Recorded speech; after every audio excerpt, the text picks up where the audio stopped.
The Nisa retail outlet on the University of Stirling campus has come under fire from students for allegations of employee mistreatment and poor retail practices. The allegations first took off after an Instagram post from the Stirling Solidarity Space with their allegations and a call for a boycott of the retailer. After this post came out, it was followed by a flurry of further allegations from students on social media. However, most of these statements have been made anonymously, so the validity of these accusations is uncertain.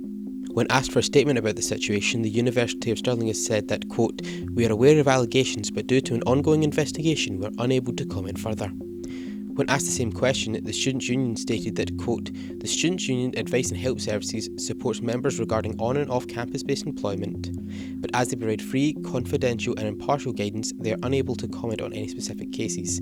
Regardless, all students deserve to have the right to good working conditions and practices."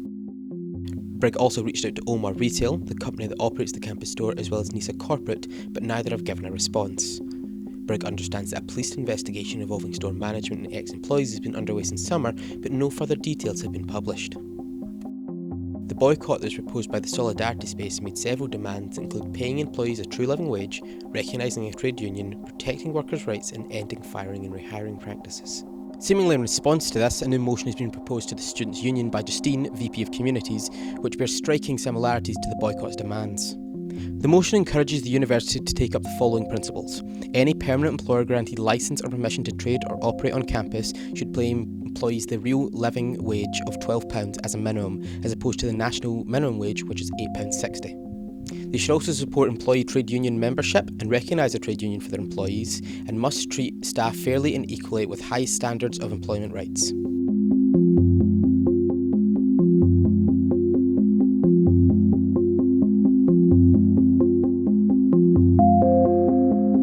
Through the semester, the situation has been a hot topic among students, with many being very vocal about the situation. So have you heard of the controversy regarding the Nisa and its student workers? Yeah. I have, Yes. I have been made aware of it quite recently, yes. Yeah, I've heard bits of it, but not much, really. So have the allegations against Nisa, does it impact whether or not you'd shop there? Absolutely. I mean, as soon as I heard, I've stopped shopping there as much as I can.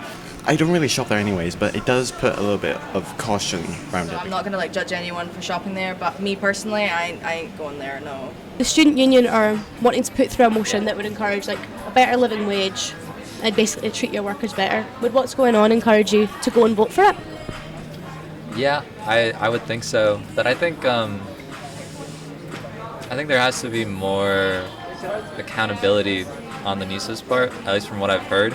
Probably. I didn't know anything about it, but that sounds like a really positive change, and it's definitely something that needs to happen, especially with a lot of the privatising of the places on campus. The outlet is owned and operated by Omar Retail and has been operating for 5 years. When the outlet operated as a co-op, it was still owned and operated by the same people at Omar Retail, just under the Co-op franchise's branding.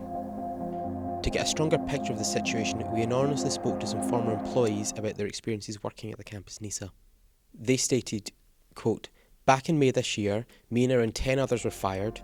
I received a pretty horrible phone call. My manager swore at me over the phone and tried to gaslight me into thinking I'd done something wrong. Nisa watched over us like Big Brother, watching us till very late at night without our knowledge on the CCTV, and made it feel like we could not work safely, and to the extent where adults trust us to do so. Nisa also left us working till 2 in the morning sometimes, even though our shifts were meant to end at midnight. We were not paid this over the midnight pay. Nisa also treated international and minority students way differently than our counterparts. We received a higher volume of abuse when we were fired." End quote. Another employee stated that, despite this coming as a shock at the time, it is very consistent with how the owners treat their staff. They cut hours with no explanation, let staff work in unsafe conditions, force staff to chase shoplifters, speak down to their staff, and are overall horrible people to work under. The situation is still developing and there's a lot we still do not know, so keep an eye on the Brig News website for any further developments.